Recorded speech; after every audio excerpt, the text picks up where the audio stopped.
Okay, good afternoon, everybody. It's Kale Casey. We're live here at the command post, Friday, September 13th, right here on the McKinley Fire. It's the last day for the Northern Rockies Incident Management Team. John Thompson, Incident Commander, we want to give them a big thanks.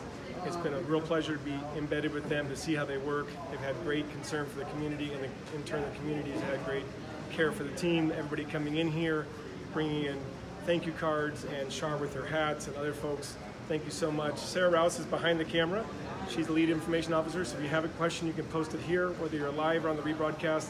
And we're going to break it down today to bring you into the new team coming in tomorrow. Zane Brown, Incident Commander. For those of you who live in Alaska, Zane's one of our fire specialists. He bases himself out of Fairbanks, like most folks do who do that side of forestry fire up north. And he's an air attack supervisor. So most of the summer, he's been up in the airplanes around fires in Alaska, talking to the division supervisors, giving them intel. He's very talented, and he's here with Brian Quimby from Gannett Glacier, who's his trainee, and then Brian Ty, who's a division supervisor who's been here since the beginning. So that's the new operations team. Here's their plan. Tomorrow, we're going to go ahead and combine Division Alpha and Delta into one combined division. Hidden Hills North is Division Alpha Delta. Hidden Hills South will become Victor Kilo. So at a Type 3 organization, that means we're decreasing our numbers. We still have a lot of work to do. And remember, this is the repair map. This isn't the fire map. So when we showed you this yesterday, we had a couple of really good questions from those of you who watch every day who asked about the colors of lines. This is not a suppression mop-up map. This is a repair and what's going on in how we communicate with each other. So this whole color coding thing, there was a red line here yesterday, but that only meant that it needed to be repaired, and now it's done.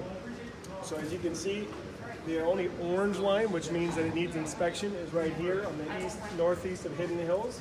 That's the hand line that the crews, the Warm Springs, San Am, and Midnight Suns crews put in. That's getting inspected today, so that'll go green, and everything else is pretty much in the, we have a couple roads to fix, and then of course lots of chipping and the mitigation of the trees and the different issues along the easements. Sarah probably wants to remind me of something. We do know that we have people who occasionally see smoke out there. The ash pits will persist, and Sarah might forget anything about that. We just know that people are seeing smokes. We want to let you know about it. Let's look at this chart a little bit. For those of you who are tracking us, and Sarah's going to zoom in because she's getting really good at that. This was our drought meter buildup index. And I'll let her get set. Okay, great, cool. So the buildup index, we were showing you this all throughout the initial part of the incident when things were really dynamic, because this is why we were so dry. The Willow, Talkeetna, Caswell area had 0.03 inches of rain for the whole month of August. Normally we get 4 to 5 inches. That put us into a drought index that was off the charts compared to 2004, the busiest fire season in Alaska history. So here we were.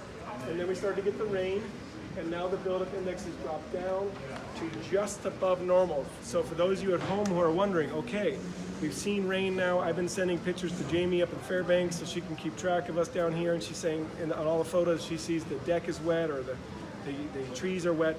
Yes, we've had some rain, but we're still above normal for drought. So we need another several inches of rain to penetrate into the ground and get that ground nice. And sorry, nice catch by Sarah. The tripod that I have is it's been wearing out, and don't worry, we're going to replace that. But so we are still above normal for drought. We still need more rain. That means there still is some heat in the ground. So please be careful about the ash pits. If you're back home and you have kids or pets running around the yard, there's still a very high likelihood that they could break through that crust layer and find a lot of heat down there. So, is there any questions? Okay, great. We're going to sign out here. I just wanted to get you ready for tomorrow. We'll go down to 2 divisions. We'll still have 6 engines and 2 crews. The Pioneer Peaks, actually, last shift today, they'll take some days off and come back. And then we have all the masticators and engines working and engaged out there. So you'll see them up and down the highway. If you have any questions, post them here or give us a shout. Thanks.